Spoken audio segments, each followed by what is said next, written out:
So you've been training hard, your legs are stronger than ever, and you're at peak fitness. But somehow, you're still riding as slow as a kid on a tricycle with a wonky wheel. The thing is though, the fix is so simple, you'll probably kick yourself for not doing it sooner. Today I'm going to share 5 quick and easy things that you can do right now to make your bike feel instantly faster. And the best part is, they're not going to cost you a single penny. If you've ever tried running on sand and then running on tarmac, you'll know that one of them will feel effortless, or at least relatively effortless, while the other one will feel like you're running through some kind of slow motion nightmare. And it's exactly the same with your bike tyres. If the pressure's too low, it can feel like you're riding through treacle, but if it's too high, it can feel like you're trying to ride one of these pneumatic road drill things, bouncing over every lump and bump, losing traction, and just making your ride feel unnecessarily tough.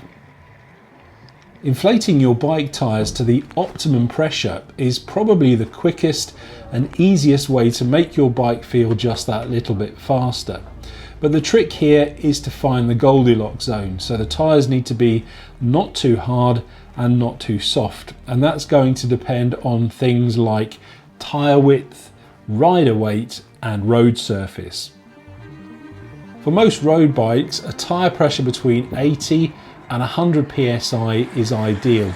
But if you're riding a gravel bike with wider tyres, you might want to reduce that to between 40 and 60 psi, again depending on rider weight and the terrain that you're riding on. As a general rule of thumb, I would suggest just pressing on the tyre with your thumb, and if it's too squishy, then obviously you need to put some air in there, but if it's too hard, you may need to let some out. A bonus tip here is to always check your tyre pressure before every ride, because they can deflate over time. Imagine if every time you went for a walk, your knees squeaked and your legs didn't bend properly. What would you do? Well, if it was me, I think I would be straight down the doctors to find out what was wrong and hopefully to get it all sorted.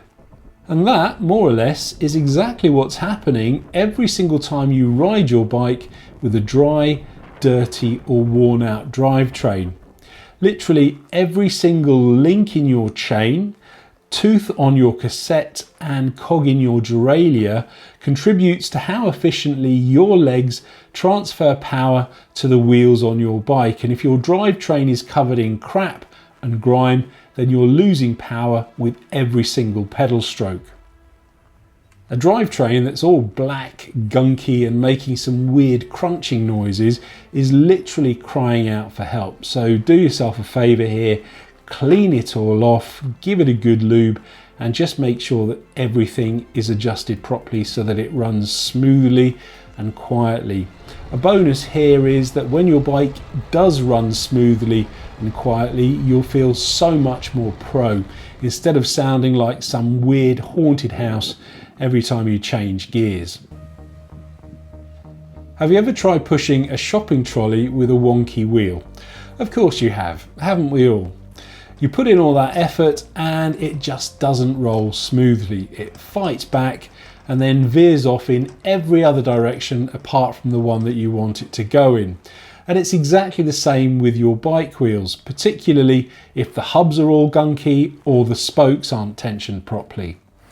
The way to check the health of your wheels is simply to lift your bike off the ground and give the wheels a bit of a spin.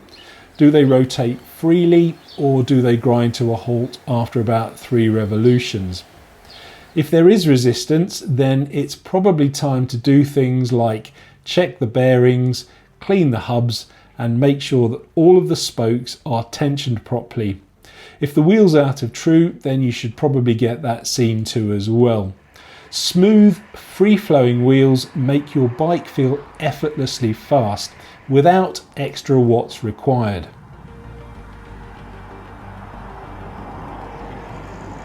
When I was a kid, I used to love sitting by the window in my dad's car when we went anywhere. I would wind it down and stick my hand out. And like most kids, I'd just hold my hand vertically like this, and then I would hold it horizontally like this. And it always amazed me how much of a difference I could feel in the wind resistance. And again, a similar thing is happening to you when you're riding your bike. If you're sitting too upright, then you are basically turning into a windbreak or a human parachute. So the answer here is to just try and make yourself a little bit more aerodynamic, and you don't have to go all kind of Tour de France here.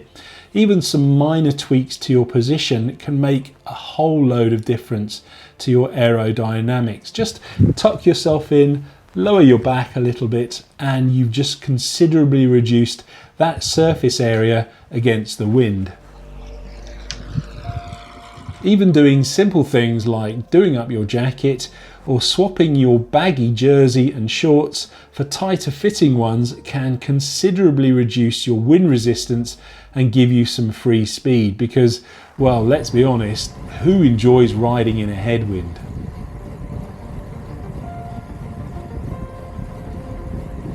Now let's imagine that you want to walk somewhere, but unfortunately you can only do it in a pair of shoes that are 2 sizes too big for you. Chances are you'll probably get to where you want to go, but it'll be really inefficient, it will take you a lot longer than you think, and it will be really painful.